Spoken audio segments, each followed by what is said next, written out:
Nikizungumza moja kati ya washambuliaji ambao walikuwa wanafanya poa zaidi katika soka la Tanzania bara, lakini pia katika kikosi cha timu ya taifa ya Tanzania, bwana John Raphael Bocco ni moja kati ya wachezaji ambao hutoacha kuwataja katika nyanja tofauti tofauti katika swala zima la ushambuliaji, lakini pia alishawahi kuchukua mfungaji bora kutokana na the way ambavyo kipaji chake kilikuwepo back in the days, siku za nyuma kidogo, tofauti na sasa hivi. Hasa alikuwa ni mshambuliaji wa JKT Tanzania kwa sasa hivi. John Bocco imeelezwa kwamba huenda ukatumika mchezo dhidi ya Mashujaa utakaopigwa Juni 22 uwanja wa Lake Tanganyika Kigoma, kuagana na mashabiki wa timu hiyo, akimaanisha timu ya JKT Tanzania. Sasa Bocco alijiunga na timu hiyo kwa mkataba wa mwaka mmoja akitokea katika kikosi cha Simba alikokuwa anafundisha timu ya vijana, licha ya kuweza kufunga mabao mawili akiwa na JKT Tanzania.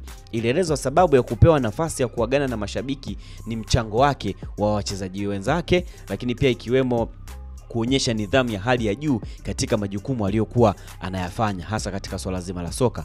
Bocco namnukuu akisema kwamba Bocco amekuwa mfano wa kuigwa katika nidhamu ya kazi na mshauri wa wachezaji ambao ni wadogo zake, lakini pia namna ya kuweza kuhakikisha wanafanya kazi kwa kiwango cha juu kwa muda mrefu.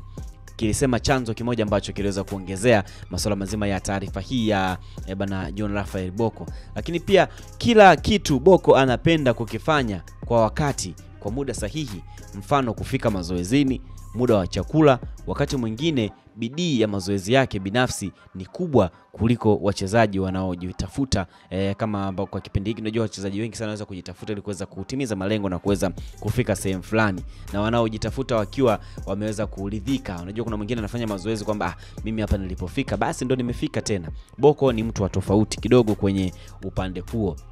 Sasa licha ya mafanikio aliyokuwa nayo Bocco ya rekodi ya mabao mengi ya ligi kuu maishani mwake au maisha yake pia kiuchumi, ila anavyopambana utadhani ndio anaanza kusaka maisha yake upya.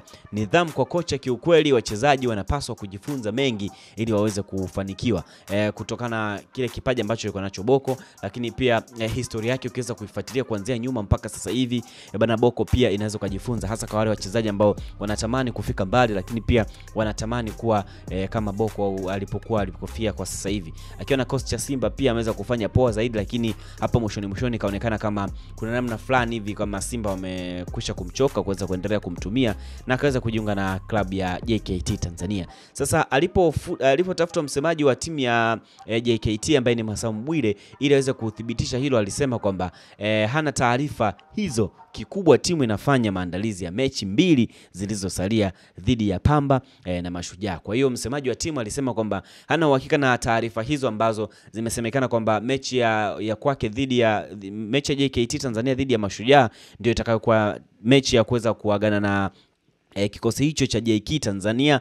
Bana, tuendelee kusubiri kwa sababu taarifa hizi utakuwa unazipata hapa ndani ya Sawa Sawa Digital kwa uweledi na uhakika zaidi. Endelea ku drop comment yako hapo, kusubscribe channel yetu, lakini pia ku like, utakometisha kinoma noma. Chao.